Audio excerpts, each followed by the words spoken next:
1997 Rover Mini Cooper. This one was originally supplied new in Japan. It was brought into the UK in 2008. Obviously fully UK registered, V5, UK plates, all that sort of stuff.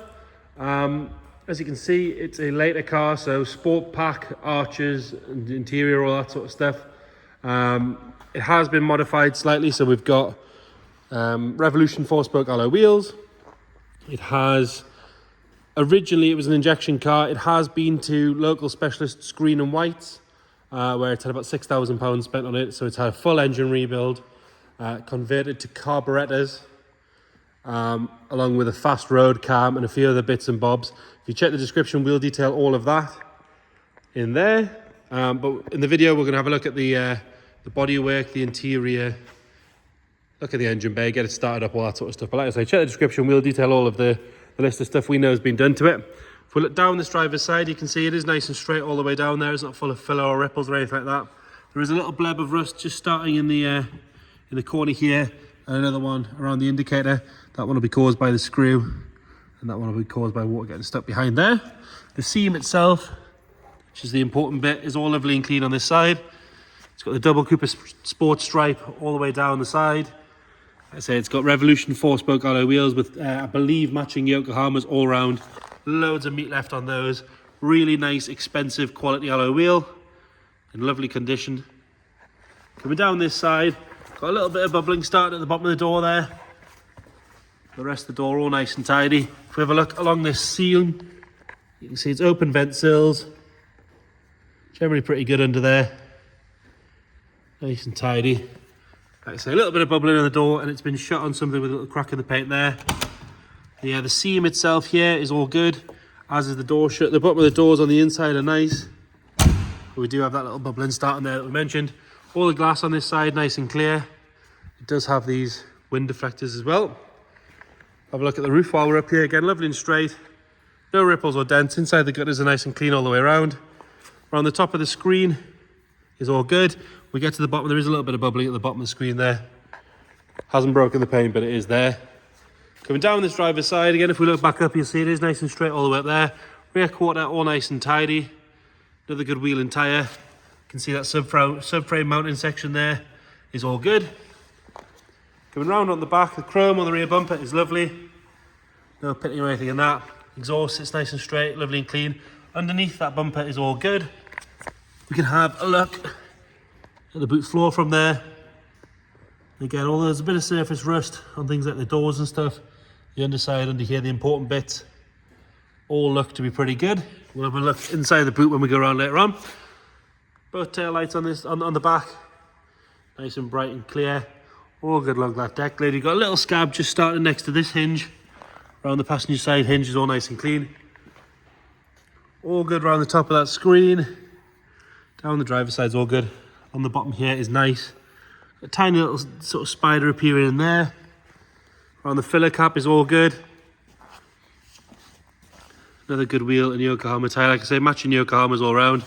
Have a little look at the subframe section here. Again, nice and tidy.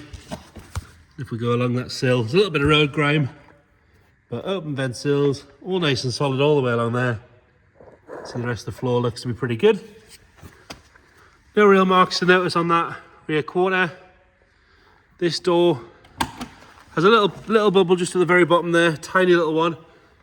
Better than the other side generally. And then along the door shut itself is all good. These seams at the top here are nice as well. Have another look at the roof. That's all nice and straight. Glass on this side, clean and clear and bright. Around this section of the screen, it's all good. We've got a tiny little bit of rust appearing at the bottom there. A little bit more along here. And then front wing, nice all the way around. This seam, got a little bit appearing at the bottom of the seam there. Another good wheel and tyre. Onto the front, it has had the grille section done in satin black, where originally it would have been chrome. Chrome on the grille and the bumper itself, all nice and tidy, as is the chrome around the lights. Top of the bonnet, all nice and straight. Underneath that bumper is all good. Not dropping any fluid on the floor there, it's been parked here a little while. So cosmetic wise, it's got a couple of little marks that need, or little blebs of rust that need addressing. But certainly not too far gone to save. Nice and clean on that driver's side door card. And then being a sport pack, it has the leather interior with the piping. Nice condition. It's got a little bit of patina on it, but generally very good. We'll tilt the seat forward and have a look at the back. Rear bench, nice and tidy. It does have the cream seat belts being a sport as well, which are in nice condition. Steering wheel, that's all good around there. Part of the conversion to the carburetors is it's then had a choke fitted, which is on the left hand side.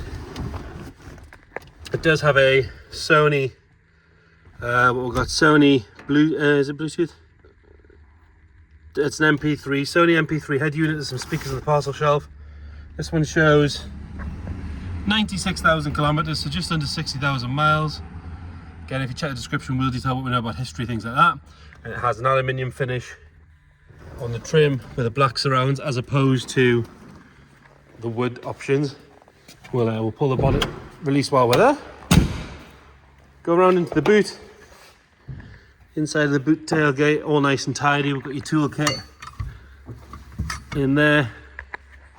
Got battery isolator on there, and it's got a block just to get some proper tautness on this battery strap. All the plaque nice and clear. Usual spots in there where you'd find a bit of rust, looks to be nice and tidy. Into the passenger side again, nice and tidy on that door card. Passenger seat is all good. Carpet set's nice and dark. There's no damage on any of the dash. There's no funny smells, no sign of any moisture or anything like that. And then, like I say, this thing's been to specialists in Durham, green and white. If you know your minis, you'll know who they are. I believe the bill was just over £6,000. Full engine rebuild, new bearings, the lot, gearbox rebuild, conversion onto carburetor, which again, so on the injection cars you would have had a fan and an ECU on this side here, so that's been blanked off. There's now no longer an ECU there, obviously, because it doesn't have the injection to control. Fast road cam, all that sort of stuff. I've had it down the road, it is quite quick to be fair. Underneath, like I say, it's not dropping any fluids or anything like that. It is cold. We've got a tiny little bit of choke on. It starts on the button. Ticks over nice and happy. We'll give it a little rev. It is cold. I'm not going to bounce it off the limiter or anything like that. Nothing nasty flying out the back. Ticking over nice and happy. So there you have it. 1997 Mini Cooper with a sport pack and a few of the choice mods. If you've got any questions at all, please get in touch. Thank you.